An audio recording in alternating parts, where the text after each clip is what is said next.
আল্লাহ শুরুতে বলেছেন ইউসিকুমুল্লাহ ফি আওলাদিকুম, তোমাদের সন্তানদের ব্যাপারে আল্লাহ ওসিয়ত করছেন।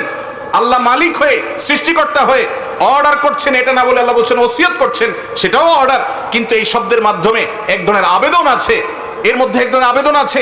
আল্লাহ ওসিয়ত করছেন সম্পদ বন্টনের ক্ষেত্রে, এটা আল্লাহর নির্ধারণ, খবরদার এটা তুমি এটাকে চেঞ্জ করার ইখতিয়ার তোমার রাখো না। তোমার সম্পদে তোমার ছেলের যদি 1 আনা হক থাকে, মেয়ের 8 আনা আছে।